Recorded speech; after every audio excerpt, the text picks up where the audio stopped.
Bonsoir.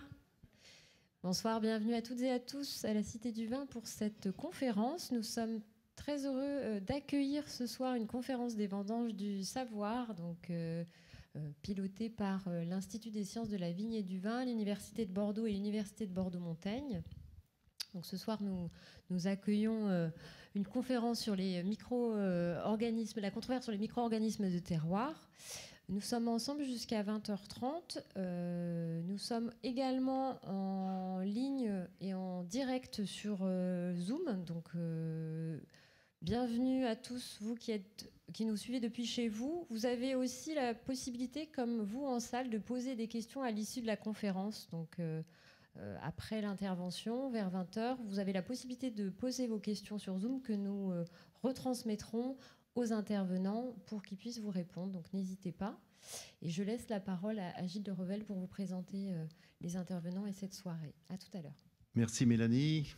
Bonjour et bonsoir à vous. On est tellement heureux d'être ensemble, tellement heureux d'être à la Cité et tellement heureux de relancer donc ce cycle des vendanges du savoir pour la 5e année et avec grand plaisir. On avait donc inauguré la saison il y a quelques temps donc à l'Université de Bordeaux et nous retrouvons nos conférences à la Cité du Vin. Et vraiment merci à toute l'équipe de la Cité du Vin pour cette organisation en direct et en plus en lien avec Zoom vers tout l'extérieur et loin et éventuellement, et puis le podcast qui est important pour tout le monde, soit pour revoir les conférences, soit pour retrouver une conférence qu'on n'avait éventuellement pas pu suivre. Donc n'hésitez pas, sur le site de la Cité du Vin, sur le site de l'ISVV, tous les podcasts depuis 2 ans maintenant, et 5 ans maintenant, et les vidéos depuis 2 ans. Alors, nous allons bien sûr parler de micro-organismes, mais juste un petit clin d'œil tout de même sur les conférences qui arrivent très prochainement. En décembre, c'est la responsabilité sociale des entreprises qui va nous intéresser, notamment vue par un juriste, notre collègue Ronan Raffray. Et puis, on aura encore des conférences en suivant, en février, mars, avril. Regardez le programme. Je pense que tout cela sera d'un intérêt, et évidemment, toujours avec notre idée multidisciplinaire, et avec des intervenants de qualité, bien sûr, et éventuellement de l'extérieur, puisque nous accueillerons avec très grand plaisir nos collègues de Geisenheim en Allemagne, nos collègues de Clermont-Ferrand, nos collègues de Strasbourg. Donc, véritablement, une belle brochette, je dirais, et surtout un beau programme. Alors, ce soir, nous avons donc le plaisir de recevoir aujourd'hui nos collègues de l'ISVV, professeur à l'ISVV, donc Isabelle Masneuf-Pomaret qui est énologue, professeur à Bordeaux Sciences Agro, chercheur à l'ISVV et évidemment chercheur en microbiologie, spécialiste des levures, mais pas que. Elle va nous parler et avoir en écho, bien sûr, l'intervention de Patrick Luquin, professeur de microbiologie à l'ISVV également. Il est également directeur ou futur directeur du laboratoire d'énologie, et Isabelle Masneuf dirige la recherche depuis quelques années maintenant à Bordeaux Sciences Agro. Donc vous êtes en bonne main avec nos collègues spécialistes de microbiologie qui vont, je pense, assurer véritablement un vrai dialogue avec vous sur l'idée des micro-organismes de terroir. Alors je ne vais pas introduire, puisque Isabelle a certainement prévu une introduction sur cet état des lieux, mais c'est évidemment, et je pense que c'est pour ça que vous êtes nombreux ici et nombreux en Zoom, parce que l'idée nous intéresse. L'idée intéresse le grand public, l'idée intéresse les professionnels, et donc la controverse est ouverte. Je vous laisse la parole avec tous nos remerciements au nom du comité d'organisation des vendanges du savoir. Merci d'avoir accepté et de réaliser cette conférence. À tout à l'heure.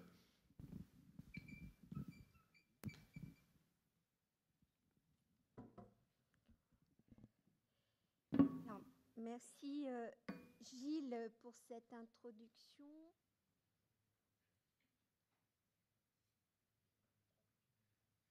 Voilà. Est-ce que vous m'entendez bien? C'est bon? Alors merci Gilles et merci au comité des vendanges du savoir pour cette invitation à parler de ce sujet passionnant qui lie la géographie et le goût du vin que l'on va aborder ce soir au travers du prisme de la microbiologie. Alors cette conférence, elle va être réalisée à 2 voix. Je m'excuse par avance pour la mienne qui est un peu faible ce soir.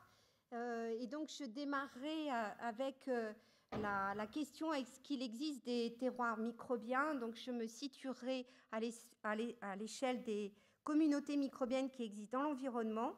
Et puis ensuite, Patrick prendra le relais pour évoquer la question des micro-organismes de terroir, plutôt à l'échelle de l'individu, de la souche, de l'espèce. Alors, le concept de terroir est un concept très important en viticulture, puisqu'il relie les caractéristiques sensorielles des vins et les conditions environnementales dans lesquelles sont produits le raisin.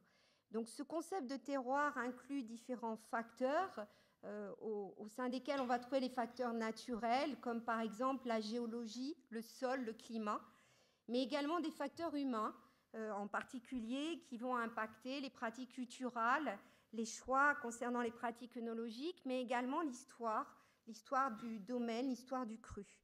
Alors bien évidemment, ces différents facteurs interagissent les uns avec les autres, et on voit tout de suite l'importance du facteur sol, notamment, dont il va être question ce soir. Et au niveau du sol, la vie biologique du sol, malheureusement, a jusqu'à présent un peu été boudée par les scientifiques, et notamment le rôle de la composante microbienne sur la croissance de la plante, qui a été peu abordée ces dernières années au niveau des études scientifiques. Alors pourtant, ces micro-organismes, ils jouent un rôle très important dans l'environnement, puisqu'on va les retrouver dans les différents compartiments. Déjà au niveau du sol, ils sont présents dans les premiers horizons, dans les 50 premiers centimètres de sol, et ils vont être impliqués dans ce qu'on appelle les cycles biogéochimiques, c'est-à-dire le métabolisme de l'azote, du carbone, du soufre, qui vont avoir des conséquences sur la croissance de la plante. Ensuite, on va les retrouver au niveau de la rhizosphère, qui est cette fraction du sol qui est au contact des racines, là où vont se faire des échanges très ténus, très importants, entre le sol et la plante. On va les retrouver également dans les parties aériennes, alors soit sous forme, ce qu'on appelle d'endophytes, c'est-à-dire qu'ils vont être dans les plantes associés aux différents tissus, mais ils sont également présents à la surface des plantes, à la surface des différents organes. Et cet ensemble de micro-organismes vont contribuer à la croissance et à la santé des plantes. Enfin, à maturité, sur la baie de raisin, ce compartiment, ce fruit, va être à l'origine et va être la première source d'inoculum pour les micro-organismes fermentaires que l'on va retrouver dans le mou de raisin, où va avoir lieu le siège des fermentations, bien sûr indispensable à l'élaboration des vins. Alors, ces micro-organismes, dans cet environnement, ils sont disséminés, puisqu'on est dans un système ouvert. Donc, on va avoir des vecteurs de dissémination de ces micro-organismes à différentes échelles. D'une part, au niveau échelle locale, échelle régionale, par le vent, par les insectes, sur des plus grandes distances par les oiseaux, et par l'homme, bien sûr. Et puis également à une échelle plus fine, à l'échelle intraparcellaire, au niveau du pied de vigne, on va avoir des échanges entre les différents compartiments, que ce soit la grappe, la phylosphère, c'est toutes les parties aériennes de la plante, le tronc, la rhizosphère et le sol. Et des travaux récents mettent bien en évidence qu'il existe des communautés microbiennes partagées entre le sol et la baie de raisin. Par la suite, au moment de la récolte, le vinificateur va intervenir et là va se produire une sélection extrêmement drastique de ces micro-organismes. On va assister à une chute importante de leur diversité par la main de l'homme. Et cette chute de diversité est du fait qu'il va y avoir un changement profond de la composition du milieu dans lequel se trouvent ces micro-organismes. Ils vont passer de l'environnement à un milieu qui est le mou de raisin, qui est extrêmement riche en sucre, pour lesquels l'acidité est plutôt faible, il y a peu d'oxygène, il peut y avoir une addition de dioxyde de soufre, et cette transformation brutale d'un milieu à l'autre, de l'environnement dans le mou de raisin, va avoir pour conséquence une sélection des micro-organismes les plus adaptés à l'environnement et ceux qui seront capables de réaliser les transformations au cours des fermentations. Vous avez ici un exemple de résultats qui ont été obtenus en Nouvelle-Zélande, où on voit que entre le jus de raisin et le mou en fermentation, on a une diminution et un changement drastique de la diversité microbienne au profit, en fermentation, d'une espèce qui est dominante, qui est Saccharomyces cerevisiae, qui est une levure, qui est notre levure phare, la star des fermentations alcooliques du mou de raisin.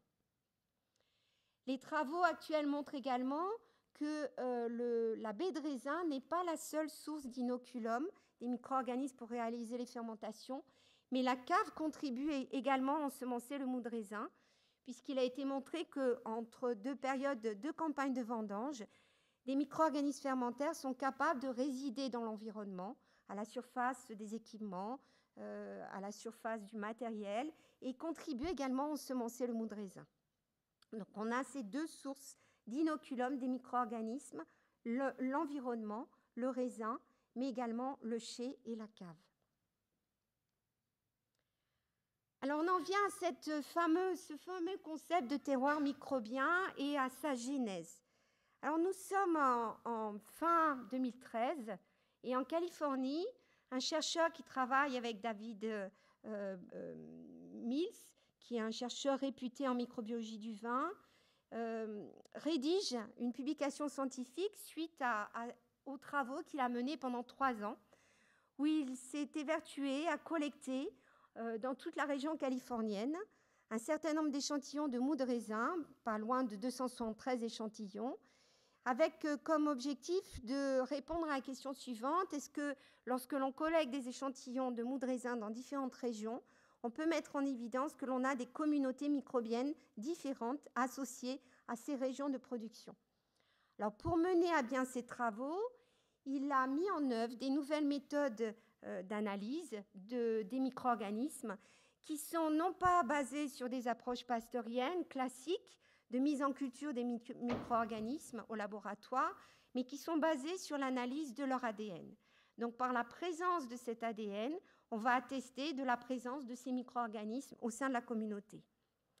Alors, ces méthodes nouvelles, innovantes, sont très intéressantes parce qu'elles permettent d'avoir une approche globale de la diversité microbienne avec une profondeur d'investigation très importante et d'avoir une vision très large de cette diversité microbienne. Au travers de ces travaux qu'il s'apprête à publier dans une revue américaine qui s'appelle PNAS, pour Proceedings of National Academy of Science, eh bien, il montre qu'en fonction de la zone de production, de la région de production, ici il a étudié la Central Coast, la Sonoma et la Napa Valley, eh bien, on a des communautés microbiennes différentes. Il pose le concept de ce qu'on appelle la biogéographie et il montre que ces communautés microbiennes seraient différentes en fonction du climat, de l'année, mais également du cépage, ce qui conduit logiquement à cette notion de terroir microbien, et il pose hypothèse que ce terroir microbien pourrait avoir des conséquences sur les caractéristiques régionales des vins. Peu de temps après, en janvier 2014, une deuxième équipe de recherche, cette fois-ci qui appartient à l'Université de Chicago et qui travaille dans le département d'écologie et d'évolution, publie également un article scientifique qui s'appelle un commentary, toujours dans la même revue américaine, PNAS. Alors, ces chercheurs ont eux-mêmes finalisé des travaux de recherche concernant la microbiologie au niveau du vignoble, et ils ont participé à un vaste programme de recherche qui s'appelait Earth Microbiome, le microbiome de la Terre, et dans lequel cette équipe s'est particulièrement intéressée au microbiome associé au système vitivinicole. Et donc, ils ont montré également, ils ont étudié le compartiment microbien à l'échelle du vignoble, dans différents compartiments, et ils appuient ce concept de terroir microbien, et ils vont plus loin dans les hypothèses sous-jacentes. Notamment, ils imaginent qu'en inoculant certains microbes du sol sur le raisin, on pourrait reproduire un vin de terroir en tout lieu, initialement, qui pourtant n'est pas apte à produire un vin de terroir.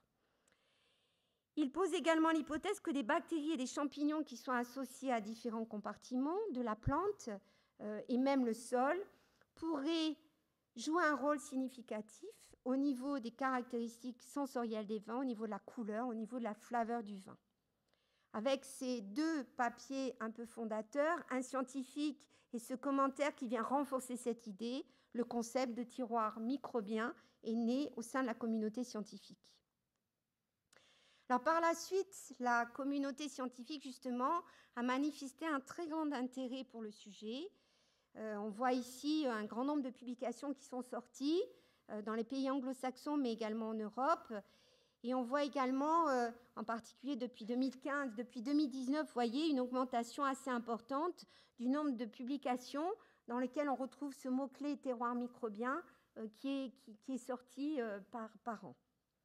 Ce que l'on voit aussi apparaître, c'est qu'un certain nombre de papiers sont des papiers qu'on appelle, nous, dans notre jargon de scientifiques, des papiers de review. C'est-à-dire que ce sont des papiers qui font l'état de l'art de l'existant en matière de découverte scientifique et qui peuvent apporter un regard nouveau, soit en remettant en question les résultats, soit en posant des perspectives de travail qui seraient intéressantes de mener. On voit également apparaître des opinion papers, c'est-à-dire des papiers qui ouvrent le débat concernant l'existence de micro-organismes associés au terroir, et qui posent un certain nombre de questions. La controverse démarre. Alors, on a choisi avec Patrick de sélectionner un certain nombre de questions scientifiques sur lesquelles il y a un débat actuellement au niveau de la communauté scientifique concernant ce concept de terroir microbien. La première donnée scientifique, c'est celle qui a montré qu'il existe des communautés microbiennes différentes selon la géographie. Alors, effectivement, c'est le cas pour des travaux qui ont été conduits à l'échelle de la région. Ces travaux, principalement, ont été conduits dans des pays anglo-saxons comme les États-Unis, la Nouvelle-Zélande, mais on sait très bien qu'en Europe, et également en France, l'échelle d'études pour le terroir et pour le terroir microbien devrait être restreinte, notamment à l'échelle de l'appellation ou à l'échelle du cru. On sait très bien que, par exemple, en Bourgogne, on a la notion de climat qui implique des parcelles de vignes très proches, distantes de quelques mètres, qui peuvent produire des raisins très différents et des qualités de vin également distinctes. Et à Bordeaux, on sait très bien qu'à l'échelle d'un même domaine, on a des zones où la nature du sol est différente et le microclimat est différent. Donc, il serait opportun dans ces travaux de déplacer les projets à venir et non seulement d'étudier à l'échelle de la région, mais aussi à l'échelle de l'appellation, à l'échelle du cru, qui est finalement en lien avec les propriétés sensorielles des vins plus pertinentes. Autre question que l'on peut poser, c'est la stabilité de ces différences biogéographiques dans le temps. Là, il est question de terroir microbien, de terroir. Quand on pense au terroir, on pense à des facteurs de l'environnement qui sont stables dans le temps, que ce soit la nature du sol, le climat. Et il est légitime de poser la question de la stabilité de ces différences au niveau des micro-organismes d'une région à l'autre dans le temps, puisque dans la plupart des cas, les publications rapportent des travaux et des résultats sur l'échelle de 2 ou 3 années d'études. Donc, il pourrait être intéressant de poursuivre ces travaux sur une plus longue période. Et enfin, certains chercheurs abordent l'analyse des micro-organismes par non pas la diversité en termes de nature des micro-organismes présents, mais également en termes de diversité fonctionnelle, c'est-à-dire le rôle de ces micro-organismes dans l'environnement. Et certains travaux montrent qu'un changement de diversité des communautés microbiennes n'est pas toujours associé à un changement des fonctions. Autrement dit, d'une région à l'autre, on peut montrer qu'il y a des communautés microbiennes différentes, mais il est possible que ces communautés fonctionnent de la même manière et jouent le même rôle au niveau de la croissance de la plante ou du fonctionnement du sol, par exemple. Autre question qui nous a alertés dans cette controverse, il s'agit du rôle du sol comme réservoir de micro-organismes qui vont coloniser les baies. Effectivement, les travaux attestent que les micro-organismes qui sont présents dans le sol peuvent être retrouvés à la surface de la baie ou dans la baie au moment de la maturation et à maturité. Néanmoins, là aussi, il y a des travaux qui montrent qu'un changement du microbiome du sol associé à des changements de pratiques culturales, par exemple un travail du sol ou une pratique de l'enherbement, n'est pas forcément associé avec un changement au niveau du microbiome de la baie, ce qui pose la question quand même de la relation entre ces deux compartiments en termes de micro-organismes. De même que les microbiologistes que nous sommes avec Patrick savent bien que les micro-organismes de l'environnement ont très peu de chances à survivre au cours des fermentations, puisqu'ils sont peu adaptés à cet environnement qui, je l'ai dit, est relativement stressant et constitue un changement brutal. Donc il y a très peu de chances pour que les micro-organismes de l'environnement puissent être retrouvés en fermentation et responsables des fermentations et des caractéristiques en suivant sensorielles des vins. Enfin, en termes de perspective de travail, il manque certainement une démonstration formelle de la relation fonctionnelle qu'il y aurait entre le microbiote du sol et le microbiote de la vigne au sein d'un vignoble et le caractère distinctif du vin qui est produit. Dernier point qui, là aussi, a soulevé notre attention, c'est cette idée qu'en termes de paramètres du terroir, facteurs du terroir, les micro-organismes du terroir dans l'environnement pourraient contribuer aux distinctions sensorielles des vins. Alors, ce même chercheur qui avait publié ses premiers travaux en 2014 a publié un deuxième article en 2016 où là, je dirais, il enfonce un peu plus le clou dans sa logique, dans sa théorie de terroir microbien. Et dans ce deuxième papier, il montre qu'il existerait des corrélations statistiques entre les profils microbiens qu'il a obtenus dans les moûts de raisin et les profils métaboliques des vins, qui pourraient expliquer des différences régionales.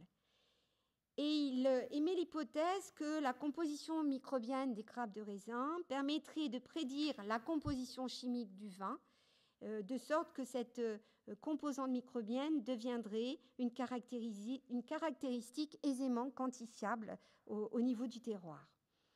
Alors, la controverse et la question qui est posée ici, c'est que ces travaux sont basés essentiellement sur l'analyse de l'ADN des micro-organismes. Or, ces profils d'ADN ne permettent pas de différencier les micro-organismes en fonction de leur état physiologique et de distinguer les micro-organismes selon qu'ils sont vivants ou morts dans le système. Autrement dit, ces méthodes de séquençage au débit peuvent très bien détecter de l'ADN, mais qui ne sera pas forcément associé à un micro-organisme vivant, fonctionnel dans le système. On pourra également, avec un certain risque, détecter des micro-organismes qui ne seront peu actifs ou carrément morts dans le système. De là, une approximation, évidemment, dans la mise en relation des données de caractérisation de micro-organismes par l'ADN et les caractéristiques chimiques des vins qui sont associées. Enfin, il faut bien souligner que dans cette caractéristique et dans ce concept de terroir microbien, il y a la dimension caractérisation sensorielle des vins. Et là, l'œnologie bordelaise sait bien que le lien entre caractéristiques chimiques et caractéristiques sensorielles est un chemin relativement sinueux et qui n'est pas forcément direct. Là où je veux en venir, c'est que dans ces publications qui mentionnent le terroir microbien, l'impact sur les caractéristiques sensorielles des vins, il n'y a pas toujours d'analyse sensorielle associée. Il y a des bilans chimiques qui sont réalisés, mais il serait intéressant et opportun dans l'avenir de pouvoir associer dans ces publications scientifiques un travail rigoureux de caractérisation sensorielle pour vraiment confirmer cette composante microbienne qui joue un rôle dans le terroir microbien et son impact sur les caractéristiques sensorielles des vins. Voilà, donc on le voit, ces travaux sont très importants. Ils ont permis de mieux comprendre le rôle des facteurs de l'environnement sur les caractéristiques des micro-organismes qui sont présents Il reste encore beaucoup de travail à faire et probablement, plutôt que de s'évertuer à démontrer un rôle direct de ces micro-organismes de l'environnement sur les caractéristiques du vin, d'aller plutôt rechercher le rôle indirect qu'ils pourraient jouer en impactant la croissance de la plante, la santé de la plante et éventuellement les caractéristiques des raisins qui eux-mêmes pourraient être à l'origine de caractéristiques régionales sensorielles pour les vins. Alors je vais céder la parole à Patrick qui va maintenant vous parler, changer d'échelle et vous parler des micro-organismes de terroir, plutôt à l'échelle de l'espèce et de la souche de l'individu. Merci pour votre attention.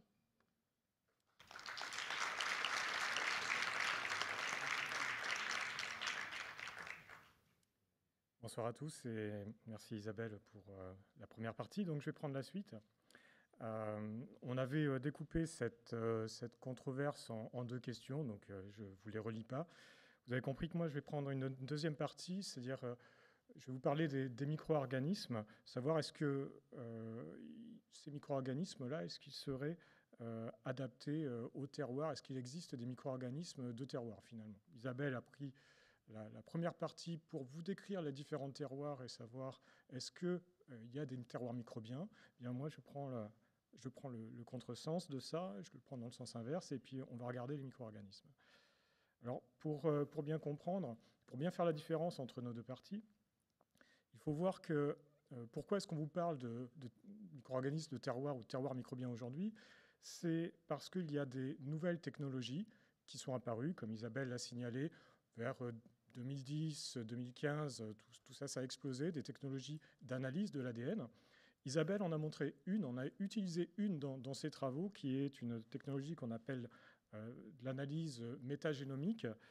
Cette analyse métagénomique, elle a un très très gros avantage, c'est qu'à partir d'un échantillon d'environnement, de sol, de plantes, ce que l'on veut, on va pouvoir extraire de l'ADN et identifier en une seule analyse des milliers, des centaines de milliers ou des millions de micro-organismes qui sont présents dans cet échantillon.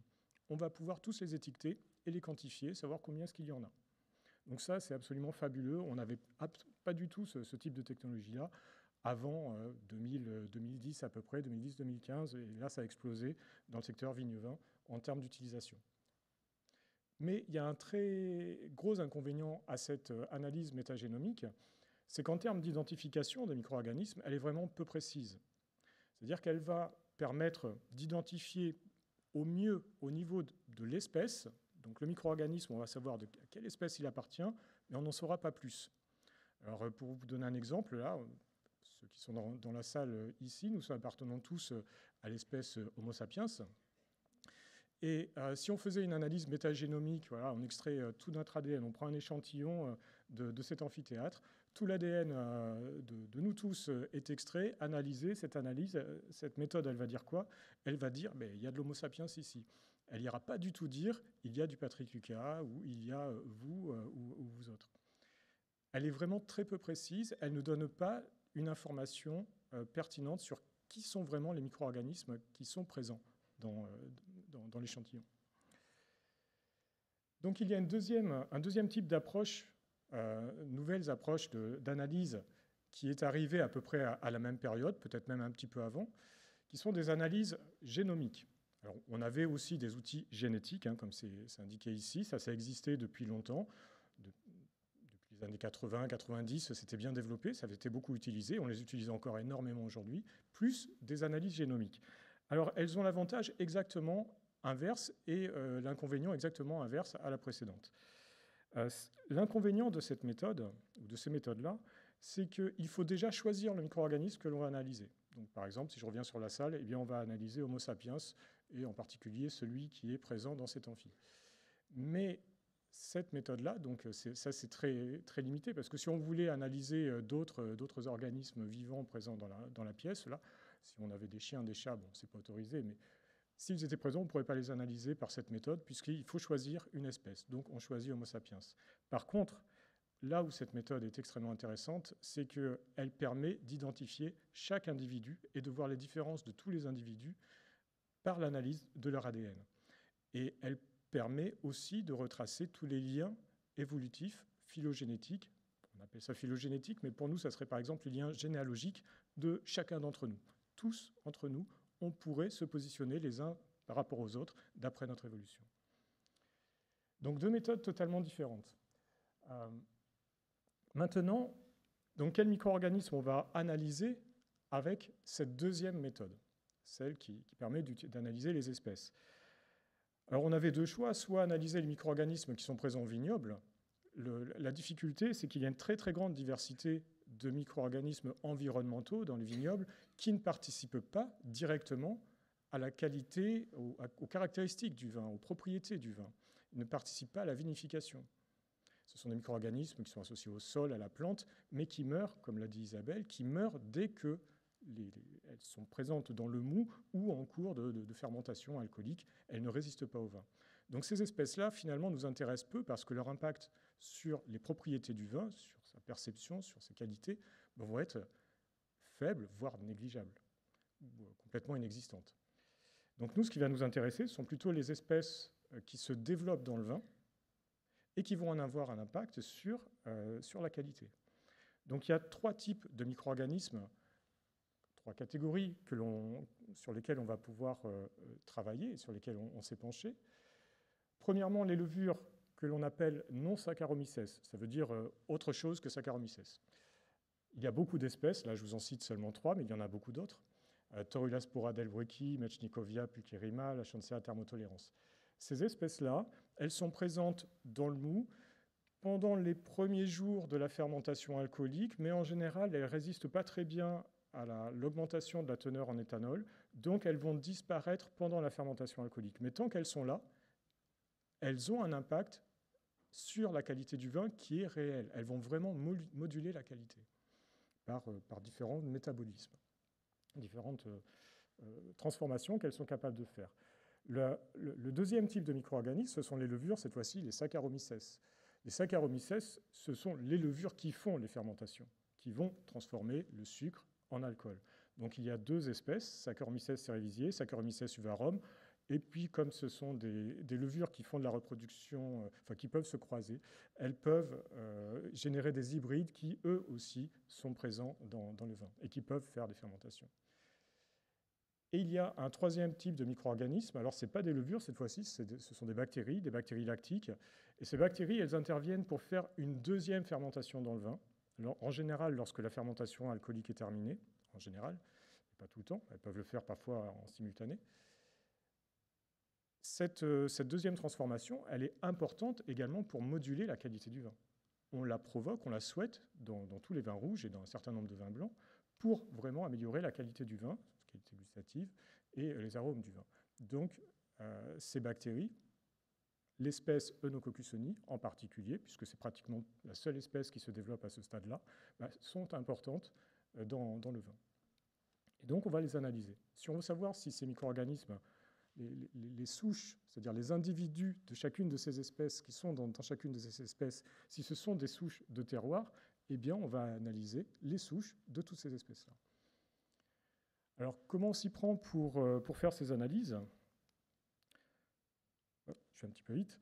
La procédure, rapidement, en 3 étapes. Tout d'abord, il faut collecter un certain nombre de souches de l'espèce qui nous intéresse. Alors, il y a 2 solutions. Soit on sait qu'elles sont déjà présentes dans des collections de laboratoires, donc on contacte tous les laboratoires qui en possèdent, et puis on se fait notre propre collection. Soit on va les isoler, donc on prend des échantillons de vin en cours de fermentation alcoolique ou en début de fermentation alcoolique ou en fermentation malolactique selon l'espèce qui nous intéresse.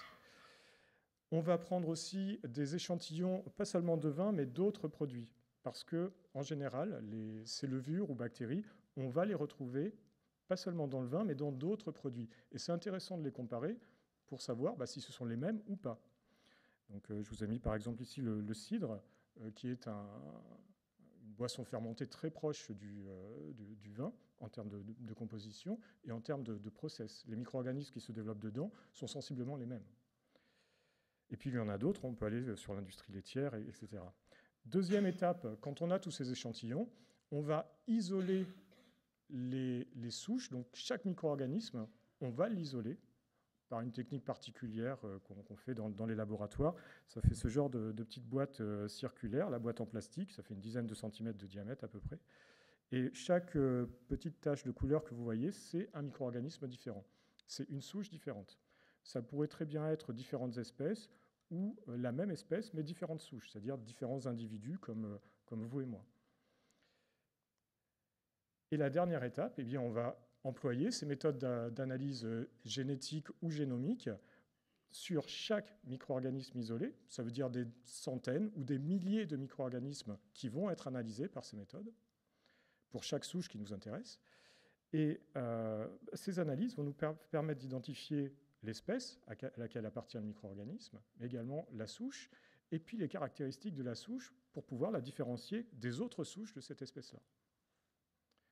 Donc, par exemple, lorsque l'on analyse l'ADN de différentes souches de Saccharomyces cerevisiae, vous en avez 4 ici, eh bien on va pouvoir, grâce à cette séquence d'ADN, donc l'ADN c'est ATGC, ce que vous avez représenté par des lettres au-dessus, lorsque chaque souche ayant son propre ADN, sa propre séquence d'ADN, en les comparant, ces séquences, on va pouvoir tracer un arbre de distance, comme ici, qui est exactement l'équivalent d'un arbre généalogique.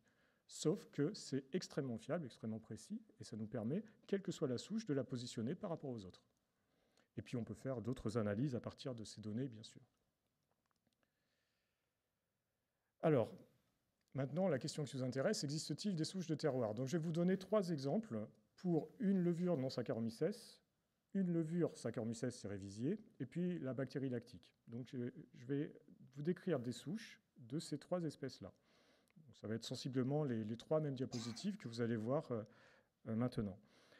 Donc la levure non Saccharomyces, j'ai choisi Torulaspora delbrueckii.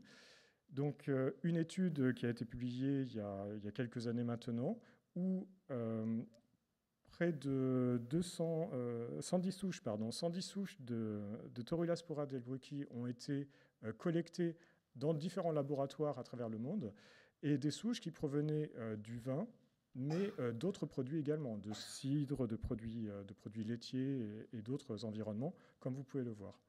Donc toutes ces souches ont été collectées, analysées d'un point de vue génétique, et ça a permis de tracer donc un arbre de distance. Donc ce que vous voyez, tous les traits, chaque trait correspond à l'extrémité du trait, il faut imaginer qu'il y a une souche, et plus un trait, plus une souche est sur un trait éloigné d'une autre, et bien plus elle est, d'un point de vue évolutif, éloignée de cette autre souche. Donc, par exemple, ici, vous voyez colorés en rouge, bleu, vert, jaune, 4 groupes de souches qui sont... toutes les souches d'un groupe sont relativement proches les unes des autres. Vous voyez, par exemple, un groupe de souches qu'on a retrouvé exclusivement dans le vin. Donc, toutes les souches du vin sont proches les unes des autres et elles sont dans le même groupe. Et elles sont éloignées de toutes les souches d'autres environnements technologiques, industrie laitière en particulier, et puis autres qui sont en bleu. Par contre, celles-ci, elles forment un autre groupe, et puis ces deux-là sont éloignées de souches environnementales, c'est-à-dire qui viennent de plantes ou de l'environnement, qui sont représentées par les 2 autres groupes en vert. Donc qu'est-ce que ça montre ça? Eh bien, ça montre que les souches sont adaptées à des produits. En fabriquant du vin ou en fabriquant d'autres produits comme des produits laitiers, on a forcé l'évolution, on a créé des environnements qui ont forcé l'évolution de ces micro-organismes pour s'adapter à ces environnements. Et donc on a domestiqué des micro-organismes, exactement comme on a domestiqué des animaux domestiques, on les a fait évoluer pour qu'ils produisent plus de lait, par exemple, si on considère les bovins. Et c'est exactement la même chose pour les micro-organismes. En fabriquant des produits alimentaires, on a créé de nouveaux environnements qui n'existaient pas dans la nature et on a forcé les souches qui existaient naturellement à se spécialiser et à devenir spécifiques de ces environnements. Donc on a des souches du vin et on a des souches d'autres choses. Et les souches du vin, si on les regarde un petit peu plus précisément, eh bien, il n'y a pas de distinction entre elles en fonction de leur origine géographique. Nous, ce qui nous intéresse de savoir aujourd'hui, c'est est-ce qu'il y a des souches de terroir? Eh bien, il pourrait y en avoir si ces souches du vin, elles se différenciaient en fonction de l'origine géographique d'où elles proviennent. Eh bien, ce n'est pas le cas. quand on regarde à l'intérieur de ce groupe rouge, on ne voit pas de différence en fonction de la géographie. Un deuxième exemple, donc c'est Saccharomyces cerevisiae. Cette fois-ci, c'est la levure qui fait la fermentation alcoolique, donc qui transforme le sucre en alcool et qui fait beaucoup d'autres transformations qui vont moduler la qualité du vin. Donc plus de 1000 souches de Saccharomyces cerevisiae, donc plus de 1000 individus, ont été isolés, collectés. Elles provenaient du vin. Alors en rouge en bas, ce que vous voyez, c'est la proportion de souches qui venaient du vin, mais de différentes origines géographiques. En vert, vous avez les souches, la proportion de souches qui venaient d'autres produits alimentaires, le pain, puisque les levures, vous le savez, Saccharomyces cerevisiae, on l'utilise également en panification, mais elle est également présente dans les laitages et puis dans les fruits et dans d'autres produits. Un arbre de distance, cette fois-ci, c'est un arbre phylogénétique parce que ce sont les génomes, donc l'ADN total de chaque micro-organisme qui a été analysé. Donc l'arbre qui est obtenu, c'est celui-ci. Bon, donc il est un petit peu plus compliqué que le précédent, mais c'est la même chose.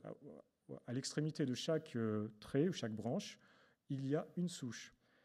Et le résultat que l'on voit, c'est exactement le même que pour Torula spora. On a des groupes de souches en fonction des produits à partir desquels ont été isolées les souches. Celles qui sont présentes dans le vin forment tout un groupe. Elles sont toutes localisées ensemble, vous les voyez ici en rouge. Et puis, assez proche d'elles, on voit des souches qui sont adaptées à la production de bioéthanol. Et puis, on en voit d'autres qui sont plutôt associées au laitage, d'autres à la bière, etc., etc. Donc, la conclusion, quand on regarde cette distribution, c'est la même que précédemment. On a des souches qui ont vraiment évolué, qui se sont adaptées pour se spécialiser au vin. Mais quand on regarde les souches du vin, leur origine géographique ne les différencie pas. On n'a pas de groupement en fonction de leur géographie. Et le dernier exemple, c'est la bactérie. Donc la bactérie levure, ce sont des micro-organismes très très différents d'un point de vue évolutif. Donc on peut espérer là voir une situation différente. Donc Eunococcus soni, c'est la bactérie lactique. Même stratégie que pour les deux autres. Un grand nombre de souches ont été collectées dans les laboratoires, mais également à partir d'échantillons de vin, partout dans le monde. Et pas seulement du vin, du cidre également, et du kombucha. Le kombucha, c'est un thé qui est fermenté, additionné d'un peu de sucre pour être fermenté légèrement. Et des Eunococcus soni se développent dans ce produit-là. Ce sont pour l'instant, les seuls produits dans lesquels on l'a détecté. Vin, cidre, kombucha. C'est une bactérie qui est ultra spécialisée. Alors, l'arbre phylogénétique qui a été obtenu à partir de un peu plus de 200 souches de cette bactérie, vous le voyez ici. Donc, c'est un arbre où l'on distingue très clairement, quand on est spécialiste, 4 grands groupes. Vous le voyez par la distance, encore une fois, la distance évolutive qu'il y a entre les souches, qui sont toujours à l'extrémité des branches. Donc 4 grands groupes, toutes les souches du vin appartiennent à ce groupe qui est indiqué ici en rouge. Alors, il est beaucoup plus volumineux que les autres, pas parce qu'il est plus gros, ce groupe-là, pas parce qu'elles sont plus diverses, ces souches, mais simplement parce qu'on en a plus. On a isolé plus de souches du vin, donc c'est un groupe qui est beaucoup plus long. Mais ça n'a rien à voir avec l'évolution de ces souches-là. Quoi qu'il en soit, ce que vous voyez, c'est qu'encore une fois, on a un regroupement en fonction des produits à partir desquels ont été isolées les souches. Un petit peu plus précisément, dans ce cas-là, puisqu'on a pu regarder plus finement, dans le détail, cet arbre-là, et on voit ce qu'on peut appeler des sous-groupes. À l'intérieur de ce groupe rouge, on peut différencier très clairement des sous-groupes de souches qui sont très proches d'un point de vue évolutif entre elles et qui s'éloignent des autres, de toutes les autres. Là, vous en avez un qui est illustré en jaune. Toutes ces souches-là, ce sont des souches qui ont été isolées exclusivement de vins blancs produits en Bourgogne ou en Champagne. Ce sont des vins dont l'acidité est très importante. Et ces souches-là, ce sont les meilleures pour résister dans ce type de vin. Les fermentations malolactiques dans ce type de vin, spontanément, se font en général avec ces souches. Et par contre, ces souches-là, si on essaie de les inoculer dans des vins rouges, elles ne survivent pas. C'est-à-dire qu'elles ont évolué non seulement en s'adaptant au vin, mais en se spécialisant encore plus à certains types de vins. Elle a un type bien particulier de vin. Elles ont perdu l'adaptation au vin rouge. Elles ne se développent que dans ces vins blancs. Donc encore une fois, des souches qui sont adaptées à des produits, à certains types de produits, certains types de vins. Et quand on regarde au niveau géographique, donc est-ce qu'on a, parmi ces sous-groupes rouges-là, est-ce que l'on aurait une distribution géographique particulière? Eh bien, pas du tout. Quelle que soit la région que l'on considère, on va pouvoir trouver des souches qui appartiennent à tous les sous-groupes de ces souches de vin. Donc, pas de distribution géographique qui pourrait expliquer cette diversité de souches. Donc, la conclusion... Je n'ai pas fini, hein, je vais être un petit peu plus long. Mais la conclusion de ces premières diapositives, c'est existe-t-il des souches de terroir? Bien, la réponse, c'est non. Ce qu'il faut considérer, c'est qu'il y a dans chaque région vitivinicole des centaines, des milliers ou probablement des dizaines de milliers de souches de chacune des espèces que je vous ai présentées, dans chaque région. Mais elles ne sont pas figées dans les régions. Elles ne vont pas se poser là et puis y rester. Il faut imaginer qu'elles sont transportées, ce sont des micro-organismes qui sont transportés par les insectes, les oiseaux, ou tout ce que vous pouvez imaginer. Vous avez vu récemment à quel point un virus peut se transporter très rapidement à travers la planète. Imaginez que les micro-organismes, levures, bactéries, c'est exactement la même chose. Ça peut se déplacer très rapidement d'une région à une autre, même si elles sont très distantes. Il y a tout un tas de moyens de transport pour les accompagner. Donc il y a dispersion et il n'y a pas de souche spécifique de région ou de terroir. Maintenant, il y a une question qui est souvent posée par les professionnels, c'est la question des souches de cru. Alors, on peut considérer cette question-là en parlant de souches qui seraient les mêmes d'une année à une autre dans un chai de vinification, une exploitation pourrait avoir des souches de cru, c'est-à-dire des souches qui seraient les mêmes d'une année à l'autre. Pourquoi pas? Là, on a un local qui n'est pas clos, mais qui entretient, parce que tous les ans, on va produire des milliards et des milliards de ces micro-organismes lorsque l'on fait les fermentations, dans ces chais, donc pourquoi pas avoir des souches qui y restent. Donc, je vous présente ici une étude qui est suivie par Isabelle Mazneuf depuis près d'une trentaine d'années maintenant. Donc, c'est une étude dans une exploitation bordelaise qui réalise des fermentations spontanées. Et donc, Isabelle a regardé quelle était la diversité des souches de Saccharomyces cerevisiae à chaque millésime dans cette exploitation. Alors, le graphique que vous avez là est absolument pas facile à lire et je ne vais pas vous le faire, mais considérez juste que tous les petits points ou traits que vous avez, ça peut grosso modo correspondre à des souches qui sont positionnées les unes par rapport aux autres. Et chaque couleur, c'est un millésime. Donc, il y a plusieurs souches par millésime. Et puis, vous voyez que finalement, les couleurs se séparent bien. Ça veut dire que les millésimes se séparent. Ce qui veut dire que ce n'est pas tout à fait les mêmes souches d'un millésime à l'autre. Ce qu'il faut considérer, alors plus schématiquement, comme ça sera peut-être plus clair, les levures, c'est les petites taches de couleur là, que je vous ai faites. Et quand elles ont des couleurs différentes, ce sont des souches différentes. Voilà, c'est tout. Donc il faut considérer que dans une exploitation, dans un chai, on va avoir quelques dizaines ou centaines de souches différentes au cours d'un même millésime. C'est vrai pour Saccharomyces cerevisiae, c'est vrai pour les bactéries, Enococcus honi, c'est vrai pour les autres levures, non Saccharomyces, etc. Et au millésime suivant, N+1, N+2, eh bien, on va avoir toujours quelques dizaines ou centaines de souches, certaines des souches qui vont persister d'un millésime à l'autre, peut-être pendant 2 ans, 3 ans, un petit peu plus, mais il y a un changement des souches au cours du temps. Et petit à petit, on va complètement perdre la population qui était présente à l'origine au millésime N.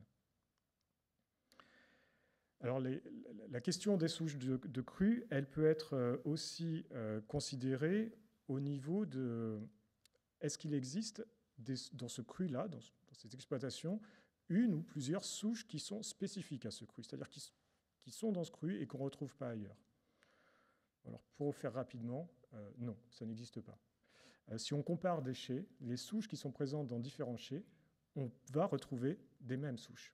Ce n'est pas strictement les mêmes, mais une souche qui est présente dans un chai, on va la retrouver dans le chai du voisin ou dans un autre à 100 km de là, ou parfois à 5000 km de là.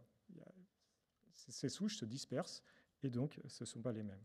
Alors ça pose une autre question qui est aujourd'hui la sélection des souches de crues, c'est quelque chose qui est devenu assez courant dans la région en particulier. Alors oui, c'est intéressant parce que c'est une souche qui effectivement est présente à un moment donné dans l'exploitation, mais ce qui est sûr, c'est que cette souche, elle est peut-être déjà présente dans d'autres exploitations, ou ce qui est certain, c'est qu'à l'avenir, elle le sera. Parce que si une exploitation utilise sa propre souche, il va la disséminer dans l'environnement et elle va aller se propager ailleurs. Donc à cette question, est-ce qu'il existe des souches de crues? Selon les deux critères que je vous ai présentés, la réponse, c'est plutôt non. Non, parce que les souches du chai peuvent changer d'une année à l'autre. Elles viennent en grande partie de l'environnement, c'est-à-dire elles sont présentes à la surface des baies de raisin qui sont collectées ou déjà présentes dans le chai, mais celles qui sont présentes dans le chai vont changer parce qu'il y a celles de l'environnement qui arrivent et qui vont les pousser un petit peu, et donc petit à petit, au cours des ans, celles-ci vont disparaître. Alors ce qui est intéressant quand même, c'est de considérer aussi que les souches qui sont présentes dans le chai vont repartir, certaines d'entre elles, dans l'environnement et se disséminer dans l'environnement. Et, comme je vous l'ai présenté il y a quelques diapositives, eh bien, d'une région à une autre, on va aussi avoir des échanges. Donc, une région qui est à 5000 km de Bordeaux peut très bien échanger des souches avec Bordeaux, et ces souches-là peuvent finir dans des châteaux bordelais. C'est ce qui se passe en permanence. Alors, pour conclure, je vais quand même aborder la controverse, c'est-à-dire la controverse, c'est entre des personnes, donc qui sont les acteurs de cette controverse. Alors, il y a nous, bien sûr, hein, vous avez compris. Alors, c'est pas qu'on est bordelais, je pense que la communauté française, vous allez voir, la communauté de microbiologistes françaises, elle est plutôt d'accord. On a plutôt le même avis. Mais il y a d'autres acteurs, bien sûr. Si nous, on a un avis, c'est qu'on est en train de s'opposer à d'autres. Donc, je vais vous en parler un petit peu. Il y a deux types d'individus avec lesquels on a une controverse. Alors, ce n'est pas tous les vignerons, mais c'est certains vignerons, bien sûr. Parce que, je vous ai parlé de levure de crue, de micro-organismes de crue, micro-organismes de terroir, c'est quelque chose qui est plaisant pour les vignerons de justifier qu'ils ont des micro-organismes de crue ou de terroir. On pense que non. D'après ce que je vous ai présenté, nous, scientifiquement, on n'a pas d'arguments qui vont dans ce sens-là. Et ça, ce n'est pas une histoire nouvelle, hein, ce n'est pas récent. Ça fait très longtemps que Émile Pénaud avait fait ces remarques-là. Quand il rapporte dans son ouvrage les échanges qu'il a pu avoir tout au long de sa vie avec des vignerons, pas que bordelais, hein, du monde entier, alors ce qu'il dit, je vous le lis, c'est que beaucoup de vignerons pensaient que les levures faisaient partie du terroir, qu'elles expliquaient les différences de qualité entre les vins, et que chaque cru aurait eu ses familles de levures différentes de celles de ses voisins. Voilà. Et il conclut en disant que ceci est tout à fait faux. C'est sans appel. Alors, il n'avait pas les arguments scientifiques que l'on a aujourd'hui, mais il en avait déjà quand même quelques-uns, et il avait fait cette conclusion à laquelle on adhère tout à fait, nous, aujourd'hui. Alors, maintenant, les vignerons... Je suis navré, je ne veux pas les accabler, hein, puisque jusqu'à présent, j'ai dit que du négatif, mais il y a quand même quelque chose qui est extraordinaire dans leur activité, et ils ont un mérite remarquable, qui est que ce sont les vignerons qui produisent des souches, des nouvelles souches, et qui alimentent l'environnement. En faisant du vin, ils créent des environnements qui ne sont pas des environnements naturels. Hein. Le vin, on ne le trouve pas dans la nature. Ils créent des environnements nouveaux dans lesquels des souches qui n'étaient pas forcément adaptées au vin ou à ces types de vins, eh bien, vont évoluer génétiquement, s'adapter, on appelle ça de la domestication, et se faire à ce vin-là. Donc ça va être pendant un certain temps des souches spécifiques de leur cuve ou de leur chai, mais très vite, ces souches, ils vont les propager dans l'environnement et ensemencer les terroirs. Et ça se fait depuis qu'on fait du vin. Les souches de Saccharomyces cerevisiae qui font du vin, elles n'existaient pas avant que l'on fasse du vin. Simplement, ce sont des souches environnementales qui se sont adaptées. Alors, on fait du vin, vous avez ici quelques éléments historiques, hein, depuis à peu près 10 000 ans. Enfin, on a les premières traces qui datent à peu près de cette période-là. Premières traces de chais de vinification qui ont commencé dans les régions en Arménie, Géorgie actuellement à peu près, et puis en Égypte un petit peu plus tard, en Grèce antique, en Rome, Rome antique, etc.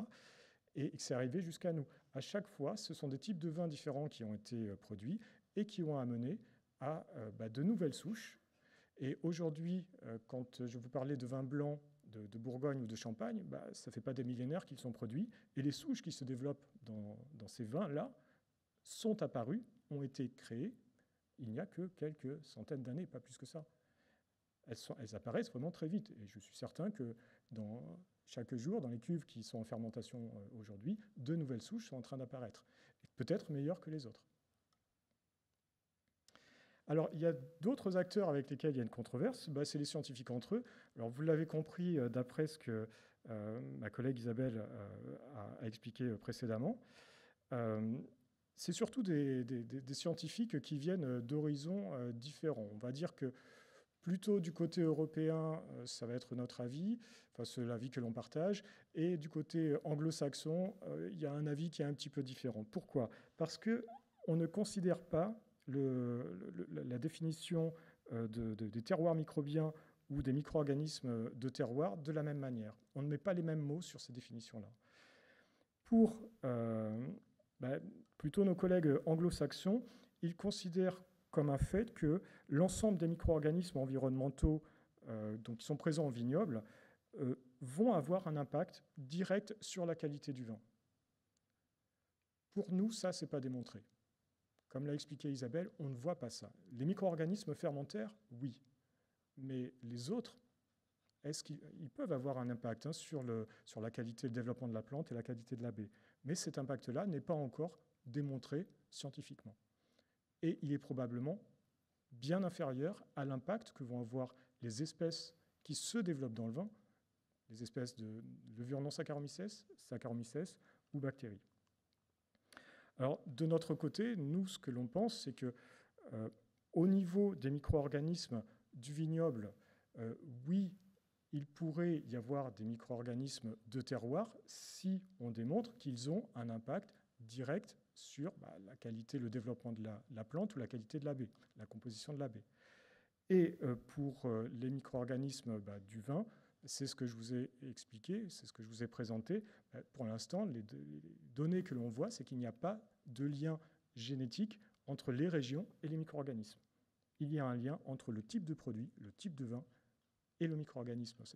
Et ces gènes, son ADN, mais pas la région. Alors, pour terminer quand même, peut-être qu'on va finir par trouver un terrain d'entente entre scientifiques. Hein. Il y a quelques espoirs, au moins sur certains terroirs. Puisqu'il y a quand même des terroirs qui sont très spécifiques, où les micro-organismes vont avoir un stress très particulier et où là, il peut y avoir une sélection bien particulière. Ça peut être sur des terroirs ou sur certains types de vins. On en a déjà des évidences. Mais ça va être des cas particuliers. C'est-à-dire des micro-organismes fermentaires de terroir ou des micro-organismes environnementaux de terroir, au sens, à la définition où nous, on l'entend, ça va être des exceptions. Mais on devrait être d'accord au moins là-dessus. Voilà, je vous remercie, et puis je remercie encore une fois tout le comité d'organisation pour cette invitation à faire cette présentation. Merci beaucoup.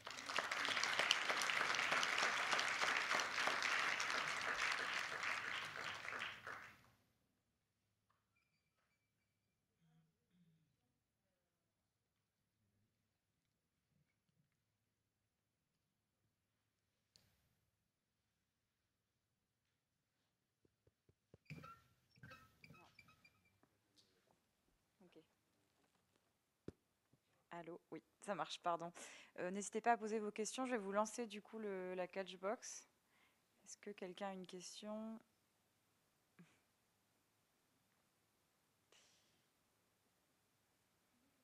Oui, il faut parler bien près du micro. Merci. J'avais une question concernant...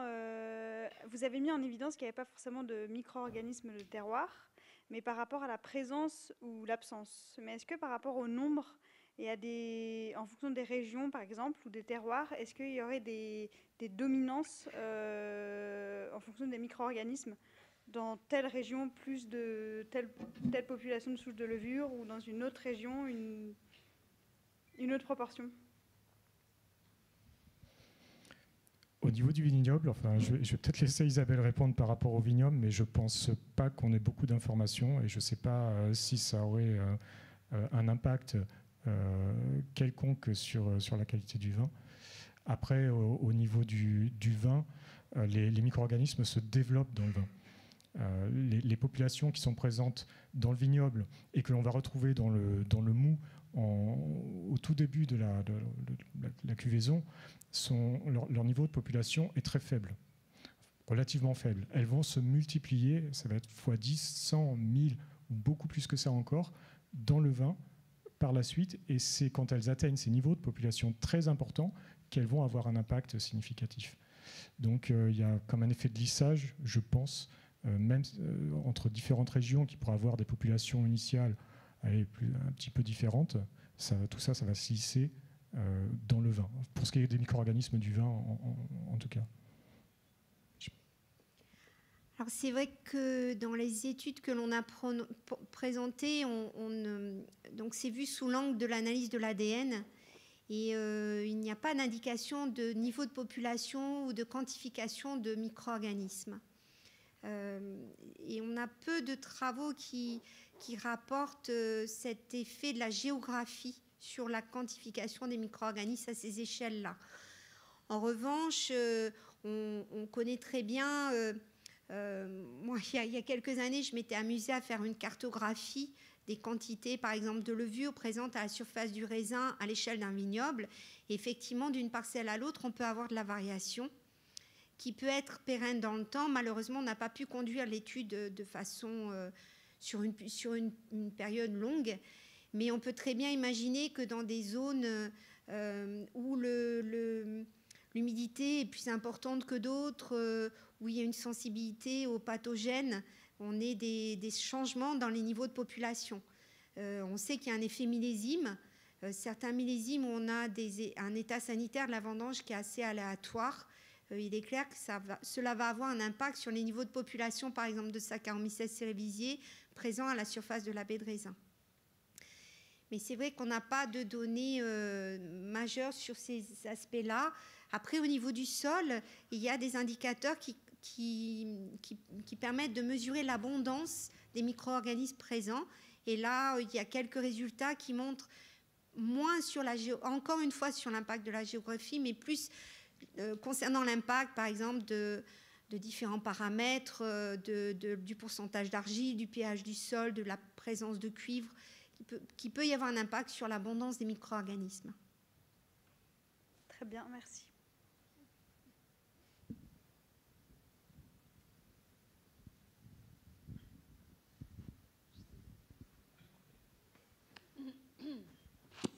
Et du coup, est-ce qu'il ne faudrait pas plutôt se poser la question des pratiques culturales ou éventuellement des techniques de vinification, enfin du bio, du pas bio, des désherbage chimique, des herbages mécaniques, pour juger l'évolution des micro-organismes plutôt que de prendre sur le prisme du terroir? Est-ce que c'est des choses qui ont été essayées? Alors, effectivement, il y a beaucoup de travaux, ce n'était pas l'objet de la question ce soir, hein, mais il y a beaucoup de travaux qui ont eu pour vocation d'étudier l'impact du mode de conduite, par exemple, bio-conventionnel, biodynamie, sur la diversité des micro-organismes présents au vignoble. Alors, de ce point de vue-là, et il y a aussi des travaux sur les pratiques culturales au niveau du sol. Moi, je ne suis pas une experte de la microbiologie du sol, mais il y a des résultats qui montrent qu'effectivement, on peut avoir des variations dans les communautés microbiennes, dans les abondances, en fonction de l'enherbement, du travail du sol, en fonction du niveau de déshydratation du sol, de l'humectation, etc. Au niveau des micro-organismes fermentaires, il y a eu également beaucoup de travaux qui ont été faits de l'impact du mode de conduite sur le raisin à maturité. Et là, je dois dire qu'on a encore une controverse parce que finalement les résultats ne sont pas les mêmes en fonction des équipes scientifiques.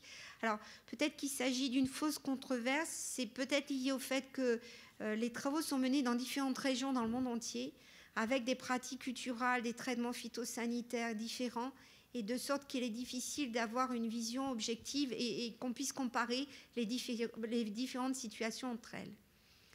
Mais ce que je peux dire, c'est qu'à l'échelle de Bordeaux, on a mené un travail il y a quelques années sur la diversité de Saccharomyces cerevisiae au vignoble, et on a montré que la diversité de cerevisiae est plus importante en conventionnel qu'en bio, paradoxalement. Voilà, ce qui a été démontré de façon inverse dans d'autres régions, par exemple au Portugal. Alors l'hypothèse que l'on aurait pour expliciter ce résultat à Bordeaux, qui est somme toute assez rassurant, parce qu'on pose beaucoup de questions sur est-ce que par ces traitements, ces approches, on altère la diversité des micro-organismes qui sont présents au vignoble, etc. Alors l'hypothèse sous-jacente que l'on a, c'est que il faut toujours avoir une approche globale, et en conventionnel, il y a par certains traitements, on peut limiter des populations d'autres micro-organismes comme les champignons filamenteux, qui s'ils sont plus présents en bio et moins présents en conventionnel, favoriseraient la présence de cerevisiae en conventionnel par rapport au bio. Voilà. Donc j'ai conscience que ce n'est pas un résultat qui est facile à entendre, mais il est celui-ci. Et encore une fois, c'est le résultat qu'on a obtenu sur Bordeaux, mais qui a été obtenu de façon opposée dans une autre région viticole. Donc le message, c'est que, du point de vue des scientifiques, c'est qu'actuellement, il n'y a pas de consensus sur cette question-là, du point de vue de la diversité des micro-organismes sur face baie de raisin. Alors, je profite que le micro circule pour poser une question d'un spectateur sur Zoom, donc à distance. Le concept de levure de terroir n'est-il pas une idée purement marketing ? Moi, je dirais qu'il peut être utilisé à des fins marketing complètement, aucun souci. Et c'est actuellement le cas, parce qu'il y a une revendication dans le discours de dire on a sélectionné notre propre levure associée à notre terroir et on va réaliser nos vins avec cette propre levure. Mais je ne voudrais pas opposer l'aspect marketing qui est tout à fait louable à l'aspect scientifique.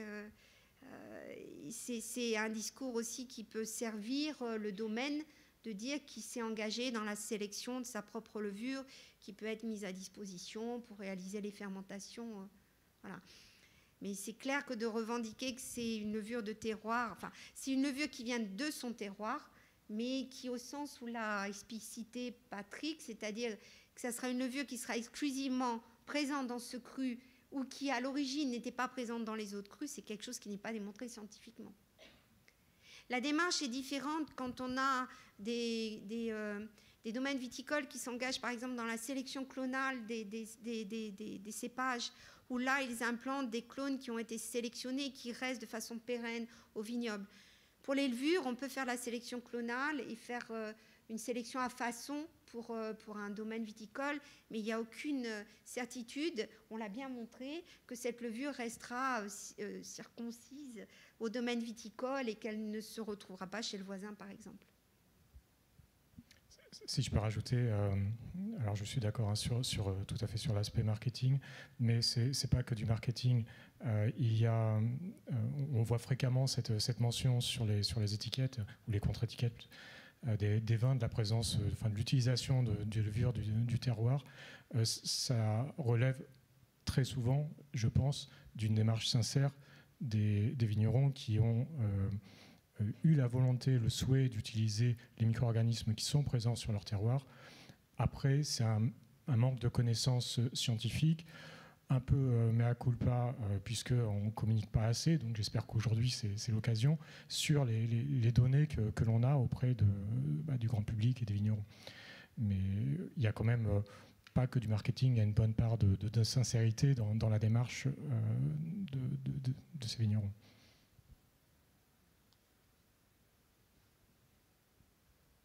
D'autres questions en salle, peut-être?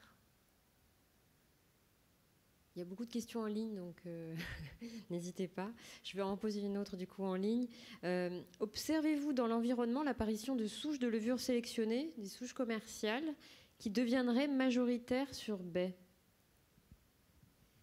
Alors, on a également des résultats scientifiques sur cette question, encore une fois dans le contexte bordelais, parce que c'était aussi une question assez prégnante de savoir si depuis 40, 50 ans s'est développée la pratique du levurage dans de nombreuses régions viticoles. Est-ce qu'il y a un impact sur les levures de l'environnement et la diversité des levures?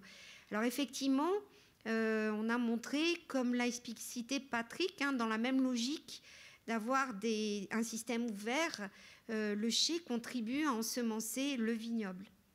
Et donc, lorsque l'on utilise des levures sélectionnées à la cave, il est tout à fait possible de retrouver ces levures disséminées dans l'environnement. Alors, c'est un environnement proche, puisqu'on a montré que c'est sur un rayon de 300 à 400 mètres autour de la cave. Alors, ces levures qui sont des levures qui avaient été sélectionnées, il faut rappeler quand même qu'elles sont sélectionnées à partir des levures du vignoble. Donc voilà, la boucle est réalisée. Elles sont évidemment amplifiées par le système de la vinification, où là on rejoint cette question des populations, on va aller jusqu'à des millions de cellules par millilitre. Donc c'est une chambre d'amplification et suite aux fermentations, ces levures vont être disséminées dans l'environnement proche de la cave. Et ensuite, dans l'environnement, elles vont retrouver leurs copines et elles vont évoluer dans l'environnement à nouveau. Et finalement, est-ce que c'est un problème qui peut être posé? Je dirais non, puisque finalement, les souches du vignoble qui ont été sélectionnées pour étant des levures, levures pour ensemencer les mous de raisin, elles vont se retrouver dans la cave et ensuite la cave va les incorporer dans l'environnement, dans le vignoble. Et finalement, le vigneron, là, contribue à ensemencer le vignoble par des levures qui sont très performantes pour l'année suivante et les années à venir, puisque ce sont des souches qui auront été sélectionnées par la main de l'homme pour réaliser des fermentations et réaliser des bons vins, et vont se retrouver dans l'environnement pour être ensuite réintroduits dans la cave. Donc c'est une sorte, on pourrait considérer, de cercle vertueux, et il n'y a pas de conséquences sur la diversité des souches en présence. Et moi, j'ai réalisé beaucoup de travaux sur les bactéries, donc sur la même question au niveau bactéries. Et là, on n'a pas de dissémination dans l'environnement, puisque quand on isole des milliers de bactéries à partir de vins collectés non ensemencés avec des micro-organismes commerciaux, mais dans des régions ou parfois même des exploitations qui ont utilisé ou qui utilisent des micro-organismes, enfin des bactéries commerciales, on ne les retrouve pas.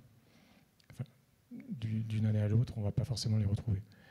Ou alors à des niveaux de population qui sont équivalents à ceux de toutes les autres bactéries sauvages ou indigènes qui étaient présentes dans l'exploitation ou dans le terroir. Donc il n'y a pas un envahissement par les bactéries commerciales.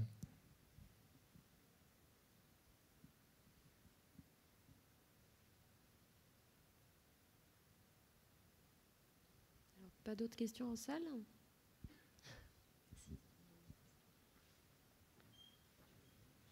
Bonsoir. Est-ce qu'à notre échelle, on observe déjà des changements de souche liés au réchauffement climatique?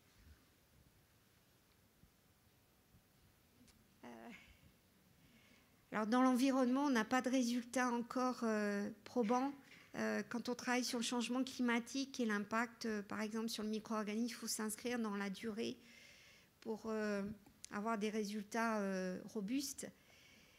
En revanche, on pourrait dire qu'indirectement, c'est le raisin qui va sélectionner ces levures. Parce qu'avec le changement climatique, on a une connaissance que actuellement, on l'a vu avec les données d'un grand programme de recherche mené par INRAE au niveau national et international qui s'appelle le projet La Cave, On a vu qu'à Bordeaux, la composition des raisins évolue et sur une moyenne décennale, on a grosso modo une augmentation de 1% d'alcool et une chute de 0,9 g par litre d'acidité dans les raisins et dans les vins. Et bien sûr, c'est cette modification du titre alcoométrique du vin et l'acidité peut entraîner certainement des modifications dans la sélection naturelle des levures indigènes qui fermentent à la cave. Donc on pourrait imaginer indirectement, par cette modification de la matrice, qui est le support du développement de ces levures, on puisse avoir une sélection interne des levures. Mais ce sont encore des hypothèses de travail qui mériteront d'être développées dans l'avenir. Oui, c'est simplement parce qu'on n'a pas encore les outils génétiques, c'est-à-dire quand on analyse l'ADN des micro-organismes, une augmentation, le changement climatique, comme l'a dit Isabelle, va faire augmenter par exemple la teneur en éthanol un petit peu, et les micro-organismes doivent évoluer génétiquement pour trouver de nouvelles solutions de résister à cette augmentation. Donc il y a probablement différentes mutations qui vont survenir et qui vont conférer une meilleure résistance à cette augmentation. C'est sans doute déjà fait dans les cuves en fermentation. Ces micro-organismes-là sont déjà sans doute apparus et d'autres vont apparaître. Alors si on ne parle pas changement climatique, mais changement de pratique, par exemple, on a ce que je vous ai dit là, l'évolution des micro-organismes dans un contexte provoqué par l'homme, c'est-à-dire on fait du vin, on crée un environnement, c'est de la domestication. On isole des micro-organismes de l'environnement, on les isole de leurs souches sauvages, et ça, c'est de la domestication. Eh bien, on va voir cette domestication à des niveaux d'alcool plus élevés, et on l'a déjà vu, par exemple, là, on connaît des gènes qui ont été acquis pour résister à la présence de sulfites. Quand on s'est mis en vinification à utiliser des sulfites, ça a imposé un stress aux micro-organismes et on a identifié, chez la levure en particulier, chez la bactérie on le soupçonne aussi, un gène qui permet une meilleure résistance aux sulfites et qui est présent chez les souches qui se développent bien dans le vin. Donc la même chose, quand l'environnement vin va changer, les micro-organismes vont évoluer pour s'y adapter. Mais on n'est pas capable de tout mesurer, enfin de mesurer facilement ces changements. Question sur les micro-organismes qui perdurent d'un millésime à un autre millésime. Sur quel support peuvent-ils perdurer? Et question subsidiaire, nous sommes en train de vivre un moment où beaucoup de cuviers sont renouvelés, beaucoup de constructions nouvelles, cuviers, de chais. Qu'est-ce que ça provoque? Est-ce qu'on voit s'installer, et à combien de temps on voit s'installer tout un équilibre microbien? Bon, voilà. Alors, on a des évidences, et d'ailleurs, le chercheur américain pour lequel j'ai beaucoup évoqué les travaux, là, Nicolas Bokulich, a fait un très joli travail avec ses approches d'ADN où il a montré qu'effectivement, avant la récolte, avant que les premiers raisins arrivent à la cave, effectivement, dans le cuvier, on voit présence d'ADN et présence, là il y a aussi présence avérée de micro-organismes vivants à la surface du pressoir, dans les tuyaux, dans les pompes, dans le matériel de cuverie, au niveau des sols. Donc on a vraiment des preuves que ces micro-organismes sont présents dans l'environnement de la cave. Comment ils résistent? Alors on sait depuis peu qu'ils adhèrent aux surfaces et ils forment ce qu'on appelle des biofilms. Donc ils s'empilent les uns avec les autres, les bactéries se mettent avec les levures. C'est un peu ce qu'on a au niveau dentaire, au niveau de la bouche, pour résister à des stress environnementaux, et ils subsistent dans l'environnement comme ça. Évidemment, dès qu'on récolte le raisin, la vendange, le jus va être au contact de ces matériaux qui hébergent des micro-organismes et il va y avoir un ensemencement naturel qui va se faire. La deuxième question, c'était... Alors, dans les nouveaux chais, c'est vrai qu'il y a peu de travaux qui ont été faits. Je crois qu'Aline Lonvaux, notre prédécesseur, avait mené un travail de ce type à Bordeaux. Et je sais que l'équipe d'Hervé Alexandre en Bourgogne a mené ce travail-là pour montrer comment, sur un chai neuf, la colonisation se fait. Alors, elle se fait dès que la première vendange arrive. Et petit à petit, ces micro-organismes vont coloniser le chai. Néanmoins, les premières vendanges sont quand même un peu compliquées dans ces chais neufs parce qu'on n'a pas cette communauté microbienne, ce microbiote associé. Donc il faudra quand même attendre plusieurs années avant que s'installe ce microbiote dans la cave qui contribue, qui concourt à ensemencer les vins pour réaliser les fermentations. Voilà. Oui, alors pendant que le micro se passe dans la salle, est-ce qu'on retrouve, donc une question sur Zoom, est-ce qu'on retrouve des levures spécifiques en fonction des cépages ? À la surface DB, je ne sais pas. Il y a des travaux qui sont en cours à INRAE avec lesquels on participe pour étudier l'impact de l'utilisation de cépages résistants. Mais on ne peut pas vous donner de résultats puisque pour l'instant ces travaux ont juste démarré. Il est, dans la mesure où ces cépages sont résistants à certains ravageurs, enfin, il est possible qu'ils permettent une colonisation par les micro-organismes qui soit aussi sélectif. Donc ça, c'est tout à fait possible. Ce n'est pas encore démontré. On est en train de chercher si ça existe ou pas. Ensuite, au niveau du vin, oui, en fonction des cépages, la qualité, la composition du mou et du vin par la suite, c'est l'environnement du micro-organisme. Donc, tous les cépages ne vont pas avoir des populations, des types de micro-organismes forcément différents dans le vin, mais parce que leur composition reste quand même toujours relativement... Enfin, souvent, elle est proche. Et je vous ai donné l'exemple de vin rouge, vin blanc. Donc là, on pourrait avoir ces types de vins par des cépages différents. Et là, on a des micro-organismes qui sont très différents, au niveau bactérie en tout cas.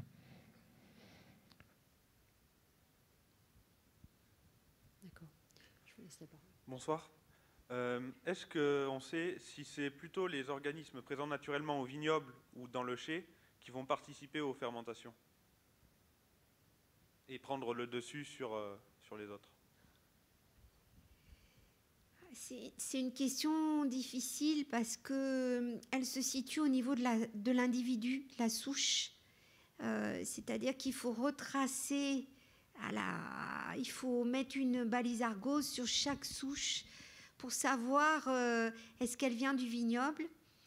Il faut bien préciser ce qu'on n'a peut-être pas une chose sur laquelle on n'a pas beaucoup insisté, c'est que les micro-organismes fermentaires, et ça c'est une des choses les plus, je trouve, extraordinaires de l'œnologie, c'est que les micro-organismes fermentaires, que ce soit les non-Saccharomyces, les Saccharomyces cerevisiae, les Œnococcus oeni, elles sont très peu présentes au vignoble. Très peu présentes. Elles sont rarissimes. On a une baie sur 1000 qui héberge une souche de cerevisiae. Pour Œnococcus, il n'y a pas beaucoup de travaux, mais c'est la même histoire. Et après, dans la cuve en fermentation, on va les retrouver à des populations de 100 millions de cellules par millilitre. Donc c'est un processus assez extraordinaire qui se produit là. Votre question, c'était est-ce que ça va être plutôt les micro-organismes du vignoble ou du chai? Effectivement, pour répondre à cette question-là, il faut qu'on se situe au niveau de la souche, de savoir, il faudrait qu'on arrive à quantifier avec une vision très large et identifier les souches qui viennent du vignoble, les souches qui viennent de la cave. Et ça demande une étude assez importante. Là encore, nos collègues bourguignons ont montré qu'effectivement, pour des non-Saccharomyces, on retrouve des souches qui sont présentes à la cave, qu'on va retrouver dans le mou en fermentation. Donc pour l'instant, on a une preuve de la source double d'inoculum, le raisin et la cave. Mais dans la quantification, ça reste assez complexe et je ne sais pas si on pourra donner une réponse formelle parce que probablement en fonction du type de mou, de l'hygiène de la cave, des situations, de l'état sanitaire de la vendange, on aura des résultats différents en termes de quantification. Donc ce qu'il faut retenir, c'est que le système fonctionne comme ça. Il y a ces deux sources d'inoculum.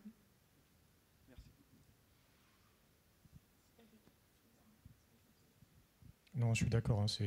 Ça va être probablement très variable selon les millésimes, selon les mous et selon les techniques de vinification. Favoriser le développement de ceux qui étaient déjà là sur le matériel vinaire ou ceux qui viennent avec le raisin, ça va être très très très variable, je pense. Donc on n'aura pas une règle générale pour toutes les vinifications, ça c'est pas possible.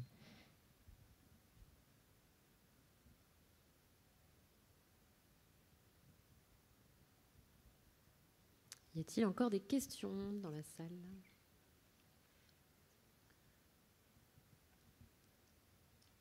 Non. Alors, une dernière peut-être plus générale. Y a-t-il des virus modifiant l'activité des levures ? Alors moi, je suis bottée en touche parce que je pense que le domaine des virus est plus étudié chez les bactéries que chez les levures. Oui, des virus modifiant l'activité des bactéries, oui. Des virus modifiant l'activité des levures en œnologie, je n'ai pas connaissance. Au niveau des bactéries, ce que ça peut faire, tout simplement, un virus, c'est que ça va tuer la cellule. Donc ça, c'est tout à fait possible.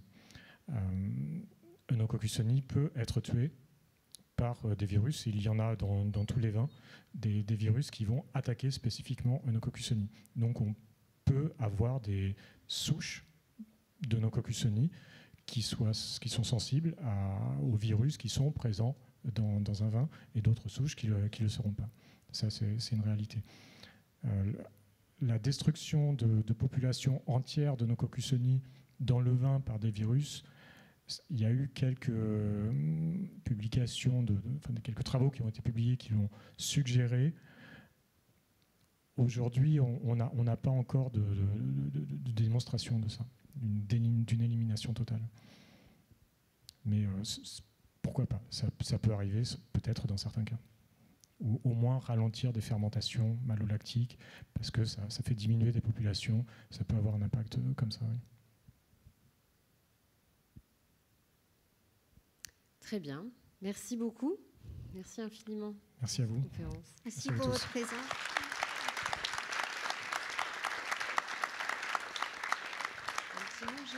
Et je voudrais juste remercier Sandrine qui est ici et qui m'a accompagnée depuis de longues années dans la mise à disposition d'échantillons pour étudier la biodiversité au cours du temps, le travail que vous a présenté Patrick. Et c'est formidable de pouvoir travailler avec des professionnels qui sont passionnés par le sujet et qui nous mettent à disposition des échantillons chaque année. Merci à toi.